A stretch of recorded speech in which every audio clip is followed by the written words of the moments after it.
A very good morning to all of you. तो today our topic is fundamental operation on integers.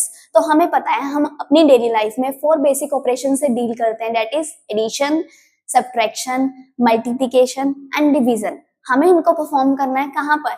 Integers पर. तो हम एक एक करके देखेंगे कि कैसे हम इंटीजर्स को उन पर परफॉर्म करेंगे.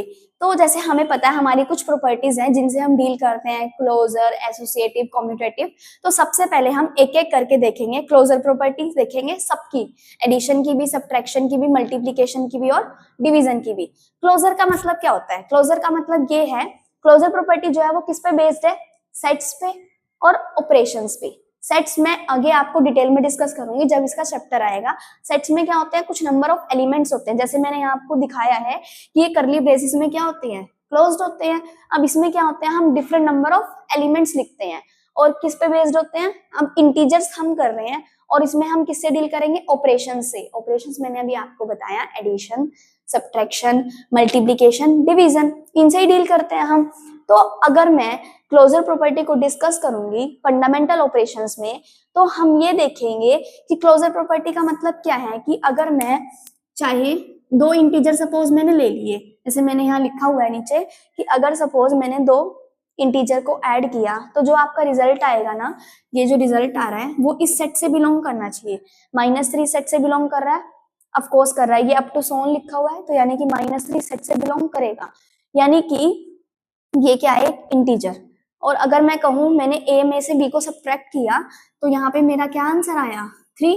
वो भी क्या करेगा? इस सेट से बिलोंग करेगा. अगर इस सेट से बिलोंग कर गया तब तो हम क्या कहेंगे कि क्लोजर प्रॉपर्टी एडिशन के लिए होल्ड करती है, अदरवाइज नहीं करती. अगर सपोज हमारा फ्रैक्शन में आंसर आ जाता तो फ्रैक्शन तो हमारा इंटीजर नहीं होता, तो हम क्या कहते हैं कि क्लोजर प्रॉपर्टी होल्ड नहीं करती एडिशन के लिए. बट यहाँ पे तो हमारा आंसर जो आ रहा है वो दोनों किससे बिलोंग कर रहा है? हमारे सेट से बिलोंग कर रहा है. अभी आगे मैं एक एक करके डिस्कस करती हूँ ताकि आपको और अच्छे से क्लियर हो जाए.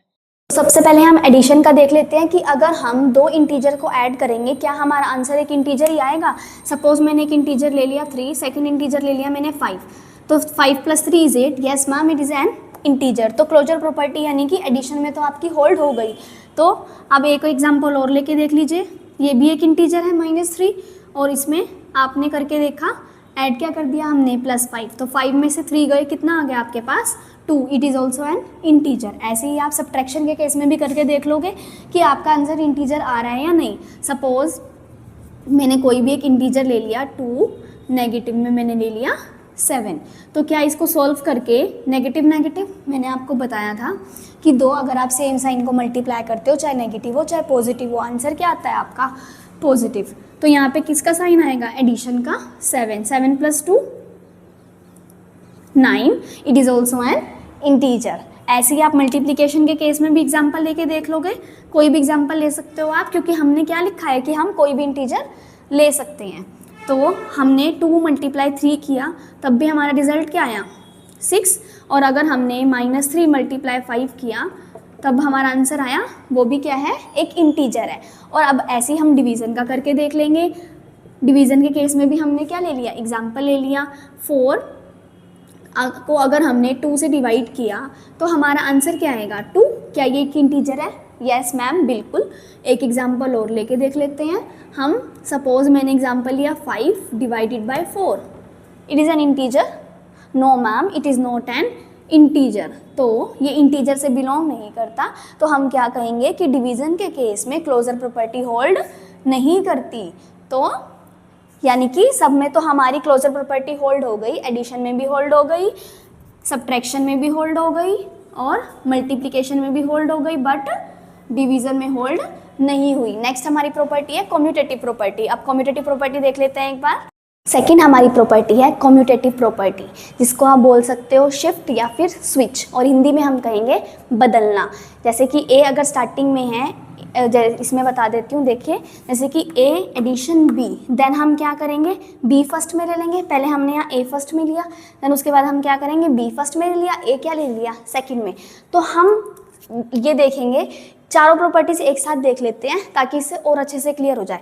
इसमें भी सेम क्लोजर प्रॉपर्टी की तरह आपको दो इंटीजर ही लेने हैं। अब तक जो हमने क्लोजर पढ़ी और ये सेकेंड वाली कॉम्यूटेटिव, इसमें हमारे पास दो इंटीजर ही चल रहे हैं। तो हम ये देखेंगे कि क्या a प्लस बी या फिर b plus a equal to में एक दूसरे के आ रहे हैं या नहीं आ रहे, यानी कि लेफ्ट हैंड साइड जो है वो राइट हैंड साइड के इक्वल आ रही है या नहीं आ रही। अगर left hand side right hand side के इक्वल आ रही है, डैट मीन्स क्या है, हमारी कम्यूटेटिव प्रॉपर्टी होल्ड हो गई। किसके लिए? इंटीजर्स के लिए। अगर left hand side right hand side के इक्वल नहीं आई, that means commutative property hold नहीं हुई। तो इसमें भी मैं कोई भी इंटीजर ले सकती हूँ। सपोज मैंने इंटीजर ले लिया 2 ए की जगह पे, बी की जगह पे मैंने इंटीजर ले लिया 3। अब इस बार क्या किया, मैंने बी ले लिया पहले, तो यहाँ पे मैं बी की जगह 3 लिख सकती हूँ और ए की जगह मैंने लिख दिया 2। तो 2 + 3 5 और यहाँ पे भी 3 + 2 5। तो यानी कि हमारी लेफ्ट हैंड साइड जो है वो राइट हैंड साइड के इक्वल आ गई। तो यानी कि एडिशन के केस में, एडिशन ऑफ इंटीजर्स के केस में हमारी कम्यूटेटिव प्रॉपर्टी होल्ड हो गई। अब हम सब्ट्रैक्शन के केस में देखेंगे। कोई भी एग्जांपल ले सकते हो आप। सपोज मैंने यहाँ पे ले लिया 5, नेगेटिव में मैंने ले लिया 3। अब मैं देखूंगी ऐसी सेम, अब क्या b पहले है तो यहाँ पे मैं लिख सकती हूँ b की वैल्यू क्या है हमारे पास -3, negative as it is. a की वैल्यू क्या है मेरे पास 5। अब हमें ये देखना है left hand side right hand side के इक्वल है या नहीं। अब यहाँ पे मैं क्या करूँगी, मैंने आपको पहले भी बताया है, सेम साइन है तो यहाँ पे क्या आ जाएगा 5 + 3 और यहाँ पे नेगेटिव नेगेटिव पॉजिटिव। यहाँ का आंसर आ रहा है नेगेटिव में 8 और यहाँ का आंसर आ रहा है 8। बट हमें तो ये देखा कि left hand side right hand side के इक्वल नहीं आई। इसका मतलब ये है कि सब्ट्रैक्शन के केस में हमारी कम्यूटेटिव प्रॉपर्टी इंटीजर्स के लिए होल्ड नहीं करी। अब ऐसी मल्टीप्लिकेशन के केस में देख सकते हैं, कुछ भी एग्जांपल आप ले सकते हो। सपोज मैंने a की जगह पे -7 ले लिया, b की जगह पे 3 ले लिया, तो इस बार क्या हो गया, 3 पहले ले लेंगे, मल्टीप्लाई में क्या करेंगे, नेगेटिव में 7, 7 3 ज़ा 21, नेगेटिव का साइन था, साइन को नहीं भूलेंगे। 7 3 ज़ा यहाँ पे भी क्या आ रहा है, नेगेटिव में 21। तो नेगेटिव में 21 किसके इक्वल आ गया, नेगेटिव में 21 के। तो left hand side right hand side के इक्वल होगी। ऐसे ही आप कुछ भी एग्जांपल लेके देख सकते हैं। तो आप ये देखेंगे कि मल्टीप्लिकेशन के केस में भी हमारी कम्यूटेटिव प्रॉपर्टी होल्ड हो गई। किसके लिए, इंटीजर्स के लिए। अब ऐसे डिवीज़न में भी हम करके देख लेंगे, कोई भी हम ले सकते हैं। 2 / 2, सपोज मैंने दोनों इंटीजर सेम ले लिए, तो यहाँ पे भी क्या आएगा, नहीं हम थोड़ा अपोजिट इंटीजर्स लेके चलते हैं। अपोजिट, a की जगह सपोज मैंने 3 ले लिया और इसकी जगह पे मैंने क्या ले लिया, 9 ले लिया, और यहाँ पे इज इक्वल्स टू में मैंने क्या लिया, 9 पहले आ जाएगा ÷ 3। ठीक है, तो अब मैं 3 को अगर 9 से डिवाइड करूँगी तो मेरा आंसर क्या आएगा, 1/3। और अगर मैं 9 को 3 से डिवाइड करूँगी तो मेरा आंसर क्या आएगा, 3। तो क्या left hand side right hand side के इक्वल, हम इसको ऐसे भी करके देख सकते हैं, 3/9 लिख लो। इस वाले स्टेप पे बता रही हूँ, और इस वाले स्टेप पे ऐसे करके लिख सकते हो आप, यहाँ पे 9 ÷ 3।